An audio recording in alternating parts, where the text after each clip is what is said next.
Itong isa sa resource person natin na narito, yung pong may korporasyon po na na-forman, hindi po ba si Ginoong Obet Party? Obet, Yes, yes, Your Honor. gusto lang po kayong tanungin ni Honorable Arrogancia. Sige po. Ginoong Martin, magandang tanghali po sa iyo. Magandang tanghali po. Pwede po bang malaman ang inyo pong korporasyon, ilan po ang rota na hawak niyo po sa ngayon? Ang hawak po na ruta ng aking korporasyon, Villamor, Quezon Avenue, City Hall, Montalban, May Kawayan, Malolos, Your Honor. Ito po ay kung titignan natin yung tumatakbong unit sa hawak niyo pong rota under your corporation. Ilang units po ang pinag-uusapan natin dito? 60 units po, Your Honor. 60 units po. Ito po lahat ay pag-aari ninyo? Pag-aari po ng korporasyon. Ibig sabihin po kung pag-aari po ng korporasyon, meron po dito kayo mga stockholder. Meron po. At yung mga stockholder po ninyo, ito po ay may mga jeep na sarili po nila. Meron po. Pwede ko po bang malaman, ilan po ang total stockholder nyo sa inyong pong korporasyon? Ang total stockholder po sa korporasyon ko ay 7 po kami. So, ibig sabihin po, 7 stockholder, ilan po dito ang pag-aari ng 7 stockholder sa inyo pong 6 na pong units na tumatakbo sa lahat ng rotang hawak po ninyo? Well, pag pinag-usapan po natin yung honor, ang korporasyon, kami po lahat ang stockholder. Kami po lahat ang may-ari. So, ibig sabihin po, yung pong lahat na 60 units ninyo, stockholder po lahat ito. Yes, Your Honor. Wala po dito yung sasama lang ako sa inyo, yung unit ko, isasama ko po sa inyong korporasyon, pero hindi po ako part ng stockholder. Wala pong gano'n. Wala pong ganon. Ano po ang policy ninyo, Ginoong Martin? Halimbawa po, may stockholder kayo o sino man na sumama po sa inyo ay hindi nakabayad ng isang buwan sa inyong pong monthly obligation sa bangko po. Ano po ang inyong gagawin? May pangyayari ho kasing bukod dyan, Your Honor. Yung nangyari sa Villamor, baka ito po ang tutumbukin ko na po. Actually, ito pong aming rutang Villamor to PITX. Ang pamunuan po ng aking Villamor sa mahabang panahon kasama ko sa Pasang Mazda, nakiusap po sila na mag-modernize. Ayaw ko pong ipagamit ang aking korporasyon. Subalit doon po sa magandang pakiusap ang aking mga pamunuan at sa kanilang linggo-linggong pagpunta sa akin sa pakiusap magamit nila, napilitan po ako. Subalit may mga kondisyon po ako, verbally kami nag-uusap. Huwag tayong mag-pay-fail ng monthly obligation sa landa. Sapagkat hindi kayo ang mananagot, kundi ako, kami na mga stockholder. At yan pong pangyayari na yan. Ginoong Martin, pwede po ba kitang maputol? Sabi niyo po, ay inalaw ng stockholder yung pong operator sa Villamor. Akala ko po ba lahat ng tumatakbo niyo pong unit ay pag-aari po ng inyong korporasyon? Tama po. Pag-aari po na. Stockholder po lahat. Ayun po sinasabi niyo particular, sinabi niyo mo fail doon sa monthly obligation. Ito po ba ay driver po ito o ano po ito? Yan po yung mga sinasabi ko, Your Honor, na mga kasamahan namin, Pasang Mazda na rutang Villamor, na bago ko po in-award sa kanila mga pagtitiwala sa mahabang panahon magkakasama kami sa Pasang Mazda. Ngayon po, huwag kayong mag-pay-fail ang aking pakiusap dahil ito'y utang na merong obligasyon si PNG sa landbank. Maganda po ang aming mga napag-usapan. Subalit, nang dumaan po ang mga ilang panahon, hindi na nakahulog. Normal po na-aaksyonan ko yan bilang ako ang presidente ng PNGT sapagkat ayaw pong masira sa bangko. Hindi sila stockholder but simply because I trusted them being my member of Pasang Mazda at sa kanilang pakiusap na magkaroon ng mga sasakyan, pinagbigyan ko po. So, balit meron po kaming mga kondisyon pinag-usapan dyan na verdad. At failure on your part, magkakaproblema ako sa bangko, hindi kayo. Kanya ba pawiin ko sa inyo? Hindi. Wala akong naging problema, Your Honor, to sa aming mga naging usapan. Subalit, yung particular case na yan, yan lang po yan. Kanya during the last 2 hearings when I was around, Your Honor, may dinala dito si Mr. Manovela na isang dating aking awardee. At ito pong kaso na ito, Your Honor, nagkaroon na ho kami ng paglilitis sa Pasay Fiscal Office. Mahabang usapin po ito ang nangyari. Kanya, nanalo po ako dyan. Yung kasama ni Mr. Balbuena na si Mr. Clement nag-claim na some thousands of pesos ang hiningi ko, kasinungalingan po yun. I have here my records. The amount of money he gave to me during time na nakikiusap sila sa akin, 108,000 pesos lang po, Your Honor. Plus 12,000 stickers, 120,000.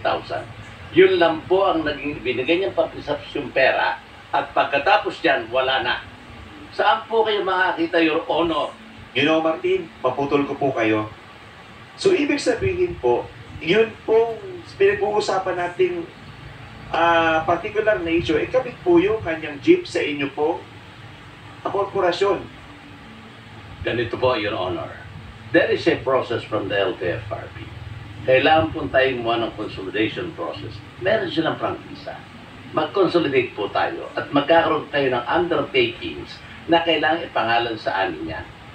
Kung hindi ho tayo makapag-consolidate. Ngayon, pumayag po sila, Your Honor. Maputol ko po kayo. Ang pinag-uusapan po natin sa consolidation, it is only referring on the cooperative. Pero sa inyo po ay korporasyon. Kasama po, Your Honor, makasagot po. Kasama po ang korporasyon sa consolidation. Hindi po kami po pwedeng lumilis yan. Kasama po ang korporasyon namin So, na ang mga ibig sabihin nga po, kung kasama ang consolidation sa corporation, which is malinaw naman po na dapat stakeholder po, kung mismo kasama dun sa korporasyon, ay ibig sabihin po, hindi po sila stockholder. Ina-allow nyo po ang hindi stockholder na makasama po sa inyo pong linya. Your Honor, makasagot po, please. Ipinaliwanag ko po on the first place that they are not the stockholder of my PM Jeepney Corporation.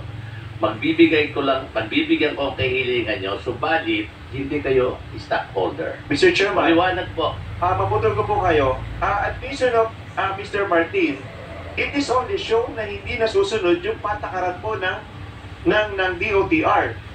Kasi malinaw sa kanyang pag-amin na inalaw po niya. Hindi kasama sa korporasyon, pero inaalaw po niya na sumama doon sa kanyang korporasyon o doon sa kanyang kumpanya ang hindi naman po lehitimong stockholder ng kumpanya. Mr. Chair, Malinaw po yun. pwede mo makasagot, Mr. Sige Chair. po. Kagaya po ng pinapaliwanag ko, Your Honor. Ang grupo na yan ay member ko long time ago sa akin pasang-basta who is not a non-stock association. Ngayon po, nung form na kami ng corporation, sumunod kami sa modernization, PUBMP, itong grupo po nito ayaw kong bigyan. Nakikiusap po sila, inaraw-araw ako niyan. Nilinggo-linggo ko pati mga asawa na pupunta sa Martin, pasensya na po kayo, pero malinaw po ang pinag-uusapan natin. Tama po yan, Your Na Honor. hindi po inaalaw ng LTFRB ang kabit system. Tama po ba, Attorney Reynes? Your Honor. At sa narinig nyo po, malinaw po hindi po miyembro o hindi po stockholder yung pinag-uusapan natin dito. Nakiusap po sa kanya, inalaw po nila. So malinaw po na binayolate ni Mr. Martin, yun po patakaran ng LTFRB na bawal po ang kabit system. Mr. Chair, pwede po makasagot sa Honorable Congressman. Sige po. Sa akin pong pananaw, bilang mga magkakasama ako may matagal ng panahon, dahil nga po, Mr. Congressman,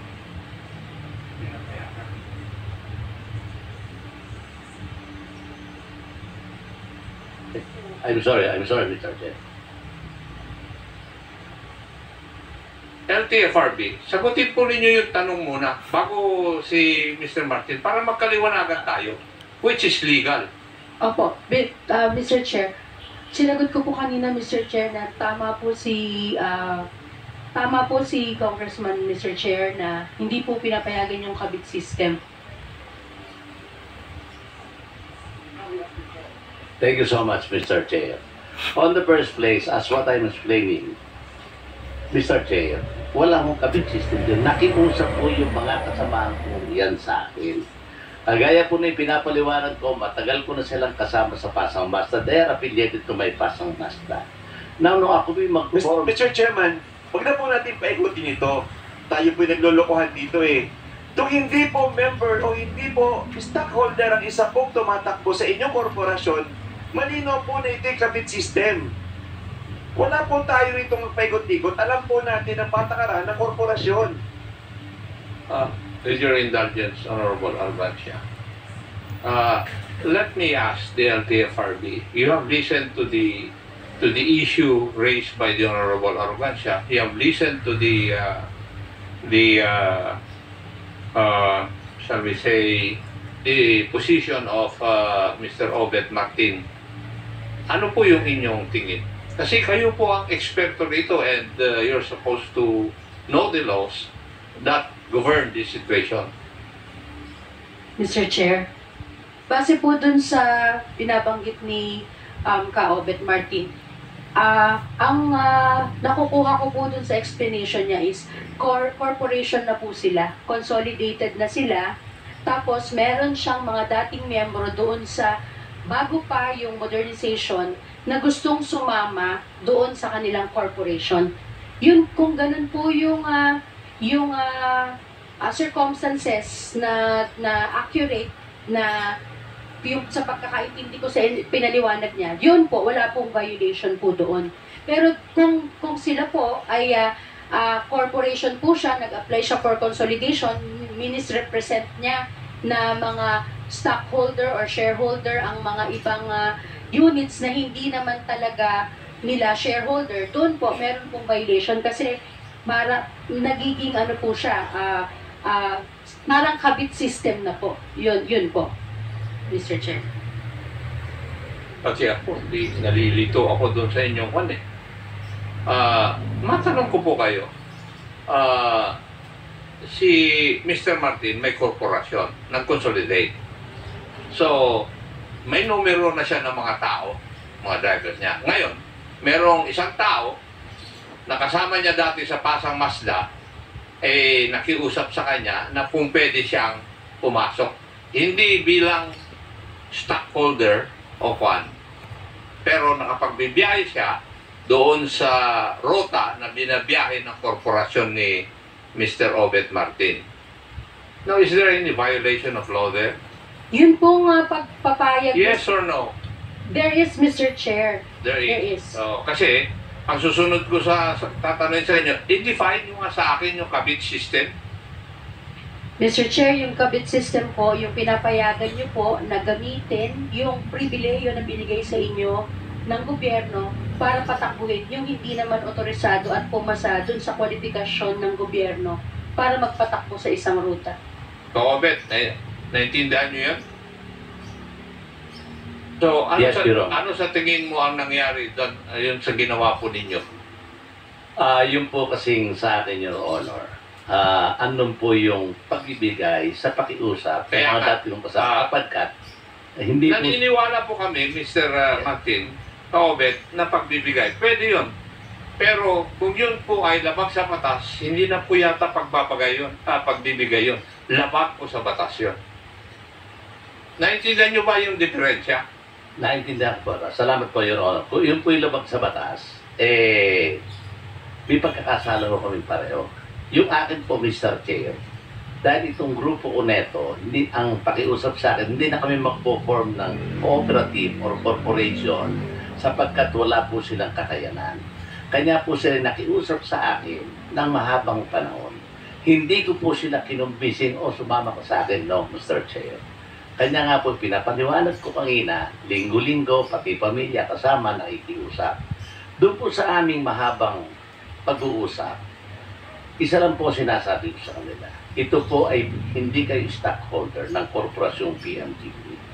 Ang may-ari ito Naintindihan ka namin, Kaobet, pero doon sa patakaran po ng LTFRB, hindi po pinapayagan yon. Kasi sakop po siya ng definition ng kabit system. Tama po. Di po ba? Tama po. So, LTFRB, meron po ba kayong mechanism o protocol na pag na-form na yung korporasyon o kooperativa, may gustong sumali, meron bang pa-protocol na po pwede yun? Meron po, Mr. Chair, Oo. petition po for addition of members. Kaobet, kung gusto nyong pagbigyan nyo ibang kasama nyo, meron naman pong pamamaraan. Sundin nyo na lang po yung pamamaraan na sinasabi po ng LTFRB para hindi kayo malagay sa alanganin. Susundin ko po. Maraming salamat po, Mr. Chair. Thank you, Kaobet.